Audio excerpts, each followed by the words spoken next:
Q hub TV में आप सबका स्वागत है। आज के इस वीडियो में लास्ट वीक यूएस मार्केट की परफॉर्मेंस और लास्ट वीक के इंडियन स्टॉक मार्केट के इंडिसेस जो निफ्टी और बैंक निफ्टी का परफॉर्मेंस के ऊपर डिस्कशन होएगा और आने वाले हफ्ते में इंडियन इंडिसेस के परफॉर्मेंस का हिस्सा रहने वाला है और ग्लोबल क्यूज क्या इंडिकेट कर रहे हैं, इन सारी चीज़ों के ऊपर आज हम अपन डिस्कस करने वाले हैं।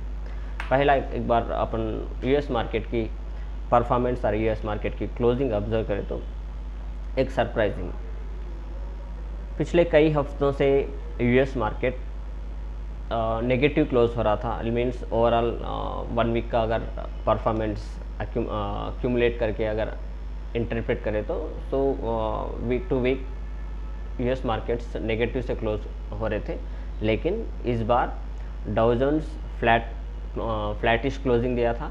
फ्लैटिश क्लोजिंग मतलब जो मंडे जहां पर यूएस मार्केट ओपन हुआ था तकरीबन वहीं पर फ्राइडे के दिन क्लोज हुआ, लेकिन डाउ जोन्स एंड S&P 500 कुछ पॉइंट्स गेन हुए थे लास्ट वीक में। ओवरऑल वीक का परफॉर्मेंस अगर आप अपन ऑब्जर्व करें तो S&P 500 60 पॉइंट्स गेन हुआ और नास्डॉक 350 पॉइंट्स का गेनिंग लिया था नास्डॉक।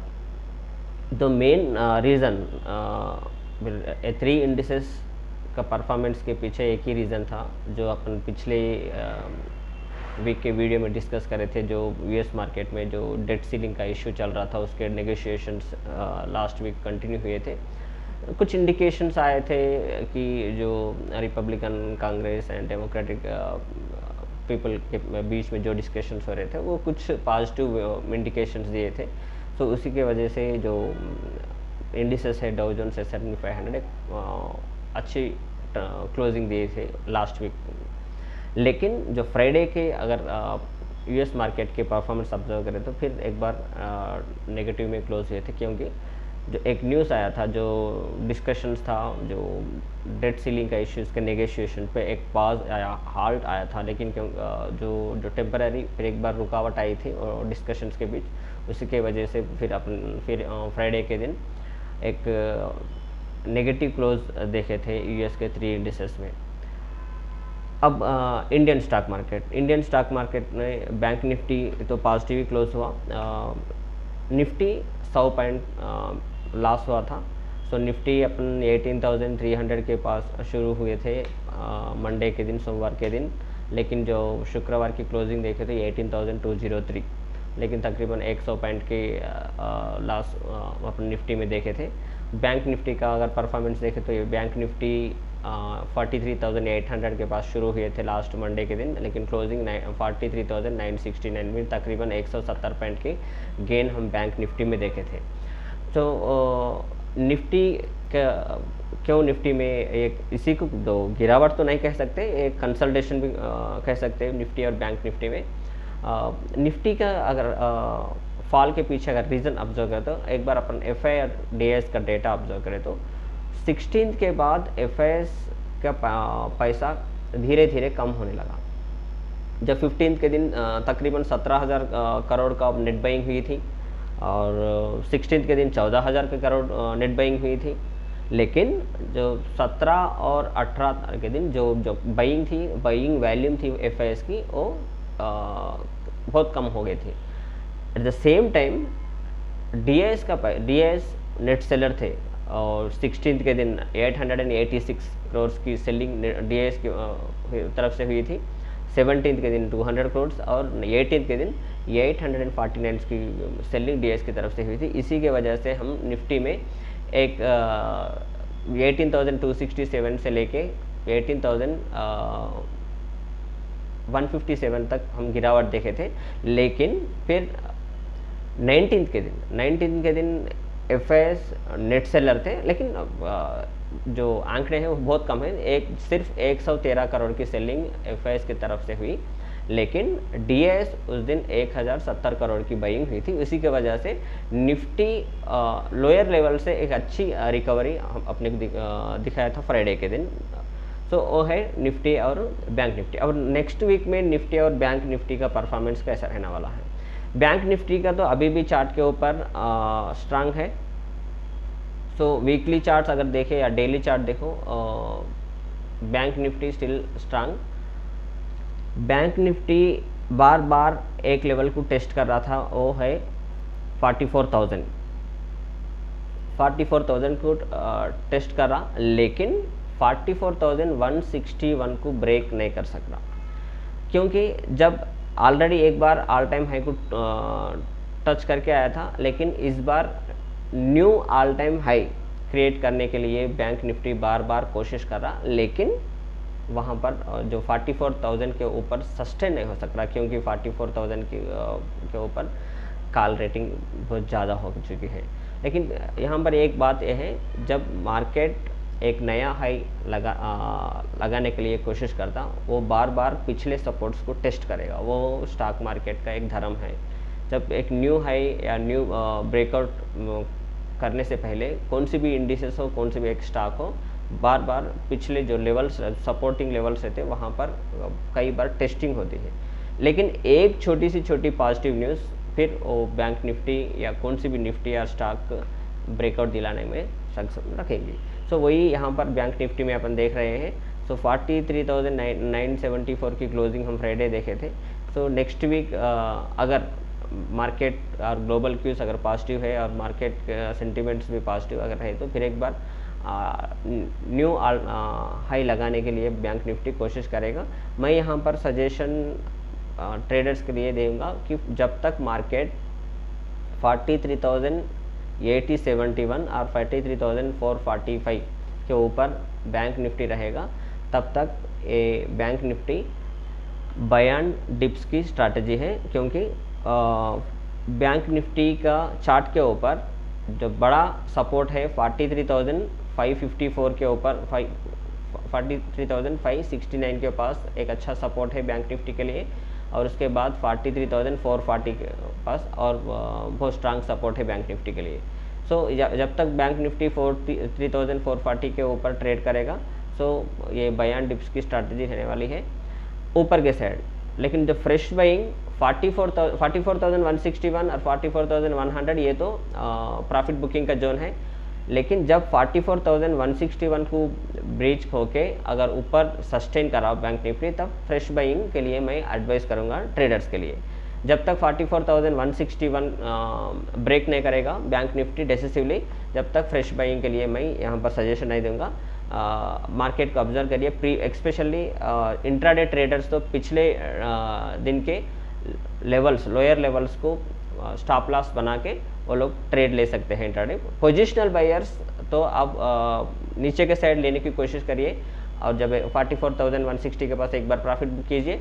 अगर 44,160 के ऊपर अगर क्लोजिंग हुआ किसी के दिन, सो नेक्स्ट दिन आप फ्रेश बाइंग के लिए जा सकते हैं। ये है बैंक निफ्टी के लिए सजेशन। बैंक निफ्टी के लिए अगर एक बार पुट कॉल डेटा ऑब्जर्व करें तो 43,700, 43,800, 43,900 के पास एक सपोर्ट है। 44,000 के ऊपर कॉल रेटर्स दबा के हुए थे, 1,28,213 की कॉल रेटर्स हुए थे 44,000 के ऊपर। सो सपोर्ट 43,700, 43,800 एंड 43,900 ये तो बैंक निफ्टी के लिए सपोर्ट है। रेसिस्टेंस 44,000 एंड 44,100 ये रेसिस्टेंस के जैसा काम करेंगे। निफ्टी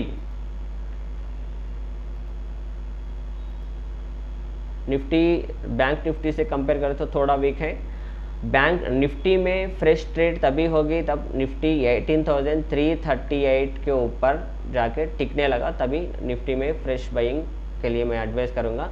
और रेजिस्टेंस 18,427, हालांकि लास्ट वीक में 15th के दिन एक बार 18,427 लेवल को टेस्ट करा था निफ्टी, लेकिन सस्टेन नहीं हो पा रहा, नहीं हुआ था। उसी के बाद वहाँ से 18,430 से वहाँ से हम एक गिरावट देखे थे 18,157 तक। सो अब निफ्टी के लिए सपोर्ट 18,126 एंड 18,070 और 18,157 ए स्ट्रांग सपोर्ट है। जब तक निफ्टी 18,070 और 18,126 के ऊपर ट्रेड होता, तब तक निफ्टी में बाय एंड डिप स्ट्रैटेजी दे सकते हैं। लेकिन जब फ्रेश बाइंग मार्केट में 18,338, 18,427 के ऊपर ही फ्रेश बाइंग निफ्टी में लिए सजेस्ट करूँगा। सो निफ्टी का अगर पुट कॉल डेटा अगर ऑब्जर्व करें तो निफ्टी 18,200 के पास तो कंपटीशन है कॉल रेटर्स और पुट रेटर्स का ऑलमोस्ट सेम है। 18,200 के लेवल पे 1,69,000 कॉल रेटिंग हुई और 1,61,203 की पुट रेटर्स हुए थे। सो 18,200 अब दोनों के बीच में है। 18,300 तो वहाँ पर कॉल रेटिंग्स ज़्यादा है, 1,52,530। 18,400 1,58,287, 18,500 1,58,208।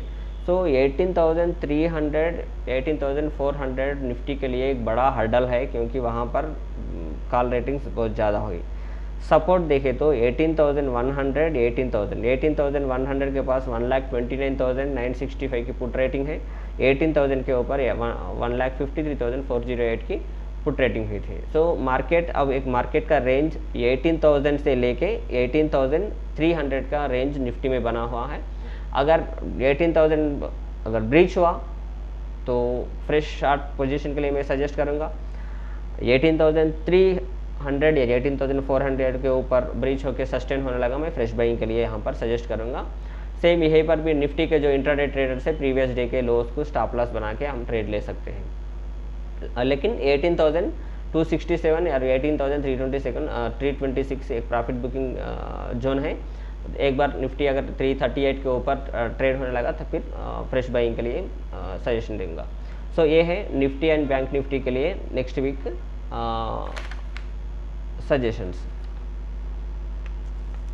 अगर एक बार हम एक न्यूज़ भी आई थी फ्राइडे के दिन, जो 2000 आरबीआई एक फ़ैसला लिया था जो 2000 करेंसी वो फिर एक बार वापस लेने जा रहे हैं। इसका कुछ पहली बार 2016 में 2000 की करेंसी का जो इंट्रोड्यूस किया था, और जो फ्राइडे के दिन जो उनका आरबीआई गवर्नर का डिसीजन आया था कि सितंबर 30 2023 तक जिसके पास भी 2000 के नोट है वो बैंक में एक्सचेंज कर सकते हैं या उनके अकाउंट में डिपॉजिट भी कर सकते हैं।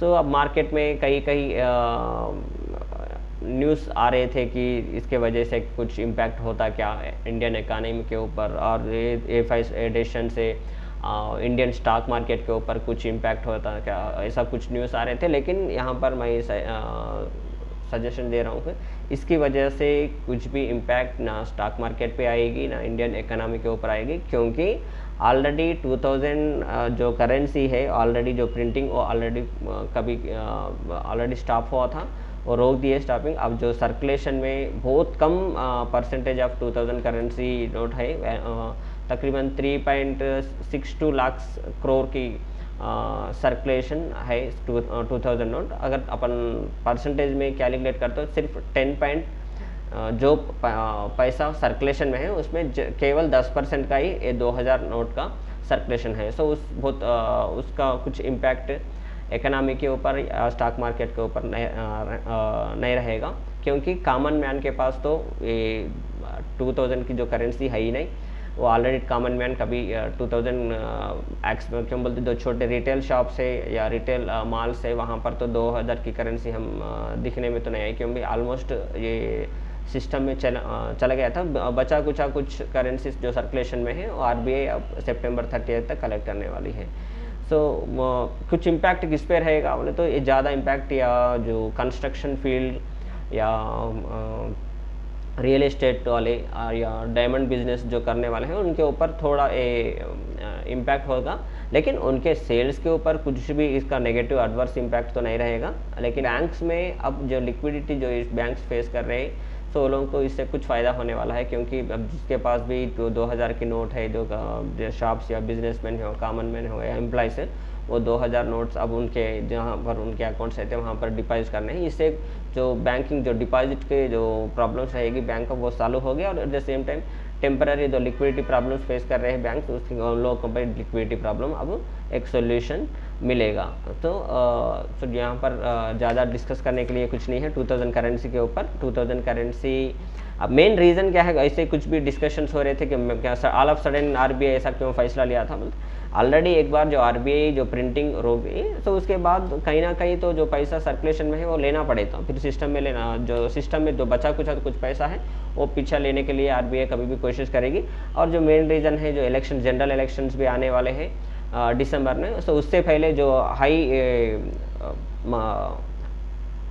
हाई फ्रीक्वेंसी का मीन्स जो हाई वैल्यू के जो करेंसीज है वो सिस्टम में से निकालना बोल के एक RBI का डिसीजन है। ये अगर पॉलिटिकल पॉइंट ऑफ व्यू से अगर अपन ऑब्जर्व करें तो ये सही डिसीजन ही है। जो 2000 नोट की जो बैन है वो डिसीजन है। क्यों बोलते ये इसी को जो 2000 करेंसी है इसकी वजह से जो नेगेटिव सर्कुलेशन भी हो सकता है जो इलेक्शंस के टाइम पे।